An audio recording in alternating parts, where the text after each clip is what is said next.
Hello everyone, welcome back to ST's English World YouTube channel. Let's learn our daily use English sentences and our first sentence is मी हे तुझ्यासाठी केले. एखाद्याला जर तुम्हाला बोलायचं असेल किंवा एखाद्याला सांगायचं असेल की मी हे तुझ्यासाठी केले किंवा मी हे तुमच्यासाठी केले तर तुम्ही इंग्लिश मध्ये कसं बोलणार आहात? I did this for you. I did this for you. Or you can say I did it for you. This म्हणजे सुद्धा हे आणि it म्हणजे हे किंवा ते. हे किंवा ते दोन्हीसाठी आपण it चा यूज करतो. मी हे तुमच्यासाठी केले किंवा मी हे तुझ्यासाठी केले. I did this for you or you can say I did it for you. जर तुम्हाला इथे बोलायचं असेल की मी हे तिच्यासाठी केले. मी हे तिच्यासाठी केले. I did this for her. I did this for her. जर तुम्हाला बोलायचं असेल की मी हे रामसाठी केले तर तुम्ही ते इंग्लिश मध्ये कसं बोलणार आहात हे तुम्ही कमेंट बॉक्स मध्ये सांगण्याचा प्रयत्न करायचा आहे. नाउ नेक्स्ट सेंटेन्स इज मला आणखी 5 मिनिटे द्या. मला आणखी 5 मिनिटे द्या. Give me 5 more minutes.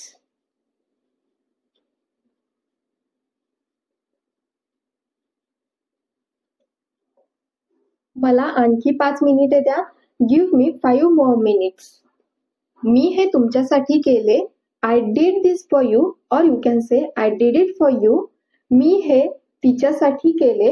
I did this for her or you can say I did it for her. जर तुम्हाला हेच सेंटेन्स बोलायचं असेल की मी हे रामसाठी केले तर तुम्ही ते कशा पद्धतीने बोलणार आहात ते तुम्ही कमेंट बॉक्स मध्ये सांगण्याचा प्रयत्न करायचा आहे. तर नेक्स्ट सेंटेन्स इज मला आणखी 5 मिनिटे द्या. Give me 5 more minutes. Next sentence सर्व काही ठीक होईल. सर्व काही ठीक होईल. Everything will be fine. It's everything will be fine means सर्व काही ठीक होईल. Everything will be fine. Repeat after me. Everything will be fine. The next sentence दरवाजा उघडण्यासाठी ढकल. सपोज दरवाजा उघडत नसेल, घट्ट बसला असेल तर आपण एखाद्याला बोलतो की दरवाजा उघडण्यासाठी ढकल. तर ते काय तर ते सेंटेन्स कसं बोलायचं आहे? Push the door to open it. Push the door to open it. दरवाजा उघडण्यासाठी ढकल. Push the door to open it. Push the door to open it. Next sentence चला फिरायला जाऊया. चला फिरायला जाऊया. Let's go for a walk. Let's go for a walk.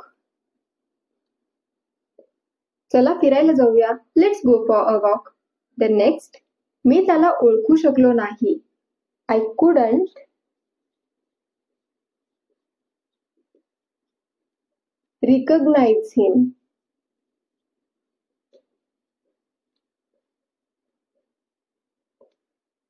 मी त्याला ओळखू शकलो नाही.